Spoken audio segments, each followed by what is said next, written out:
அரசியல் பயணமாக அனைத்து இந்திய அண்ணா திராவிட முன்னேற்ற கழகத்தில் நான் இன்று முதல் இணைஞ்சிருக்கிறேன்.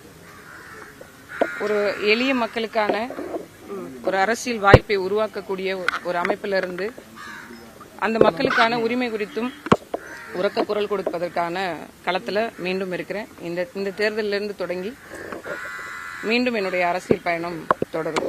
நாம் தமிழர் கட்சியில இருந்தப்ப 2 பெரிய திராவிட கட்சிகளையும் தொடர்ச்சியா விமர்சனம் பண்ணிருந்தீங்க. இப்ப திருப்பி திராவிட கட்சிக்குள்ளார வந்திருக்கிறீங்க, என்ன காரணம்? 2 விஷயம் இதுல சொல்ல முடியும்.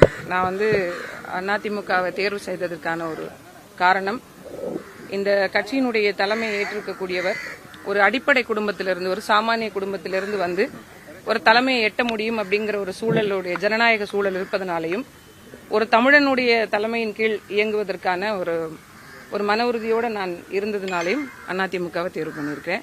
நாம் தமிழர் கட்சியிலிருந்து வெளியில வந்த பிறகு இன்னொரு அரசியல் அமைப்புக்கு போகல அப்படின்னா உரிமை மறுக்கப்பட்ட மக்களுக்கும் என் இன மக்களுக்குமான அரசியல் பங்கேற்பை எப்படி உறுதி செய்யறதுன்ற ஒரு கேள்வி எழுந்துட்டு இருந்தது. ஒட்டுமொத்தமாக அனைத்து மக்களும் சேர்ந்து இந்த முடிவு எடுத்திருக்குமே தவிர காளியம்மாள் தனித்த ஒரு முடிவா இதை நான் எடுக்கல.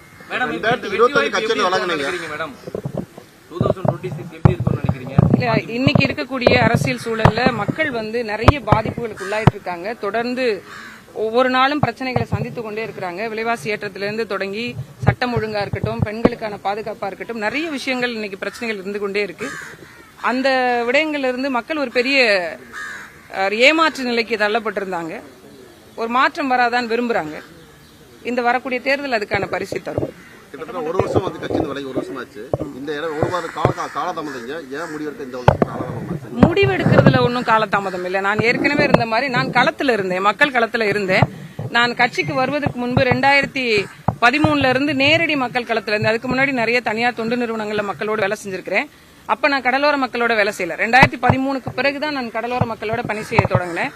களத்துல ஒவ்வொரு நாளும் இருந்துகிட்டே தான் இருந்திருக்கேன். நான் அரசியல் கட்சியிலிருந்து விலகினே தவிர மக்கள் அரசியலிருந்து ஒருபோதும் விலகல. நிறைய நீங்களே பாத்துருப்பீங்க, போராட்டங்கள், ஆர்ப்பாட்டங்கள், விவசாயிகள் போராட்டம், கடலோர மக்கள் போராட்டம்னு தொடர்ந்து இருந்துகிட்டே தான் இருந்தேன். எனக்கும் கொஞ்சம் ஓய்வு தேவையில்ல. 6 வருஷம் கத்திருக்கிறேன்ல, குழந்தைகளை பார்க்கணும். ஏன்னா என் குழந்தைங்க என்னோட இல்லாமே இருந்தாங்க. கடந்த இந்த 1 வருடமா தான் நான் கூட்டிட்டு வந்து என் கூட வச்சிருக்கேன். எங்க அம்மா வீட்டுல தான் அவங்க ஒரு 2.5 வயசுல இருந்து என் பெண் குழந்தை அங்கேயே தான் வளர்ந்தாங்க. அதை விட்டுட்டு தான் அரசியல் தளத்துக்கு வந்தேன். என் பெண்ணோட இப்ப ரொம்ப நாள் ஏக்கம், அம்மா கொஞ்ச நாள் கூட நம்ம கூட இல்லையே அப்படிங்கிற வருத்தம் அந்த பிள்ளைகிட்ட இருந்துட்டே இருந்தது.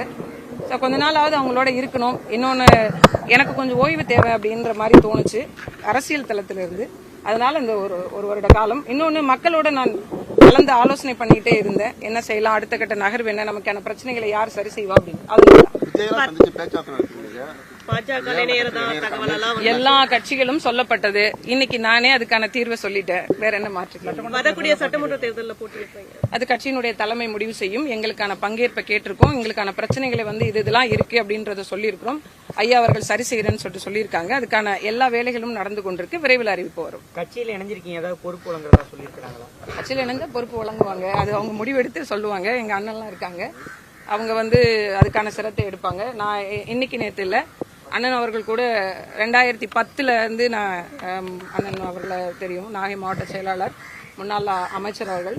இன்னும் சொல்ல போனால் அண்ணா திராவிட முன்னேற்ற கழகத்தில் 2010 மாவட்ட பொறுப்பில் இருந்தவள் தான் காளியம்மாள். அண்ணன் உண்மையிலே நான் ஒரு பட்டிமன்றத்தில் பேசினதை பார்த்துட்டு, ஒரு டிவி ஷோஸ்ல தான் பார்த்துட்டு, உன்னை மாதிரி ஒரு ஆள் வேணும் அப்படின்னு கூட்டு போனாங்க. அப்ப எனக்கு பெருசா அரசியல் மீதான ஆர்வமோ இல்ல. அதனால ஒரு ஓராண்டு 2 ஆண்டுக்கு பிறகு நான் கொஞ்சம் அமைதியாயிட்டேன். இன்னொன்னு அந்த குழந்தை பேரு நேரம் வேற, அதனால அமைதியாயிட்டேன். அது மாதிரி பூம்புகார் சட்டமன்ற தொகுதியினுடைய முன்னாள் சட்டமன்ற உறுப்பினர், மயிலாடுதுறை மாவட்ட செயலாளர், இவங்களும் அறிவுறுத்தி வாங்கினேன். மரியாதைக்குரிய அண்ணன் விஜயபாஸ்கர் அவர்கள், மரியாதைக்குரிய அண்ணன் வேலுமணி அவர்கள், மரியாதைக்குரிய நிறைய இதுக்கு முன்னாள் அதிமுகவில் மூத்தவர்கள் எல்லாம் நிறைய முறை நான் அவங்களோட ஆலோசனைகளை கேட்டிருக்கேன்.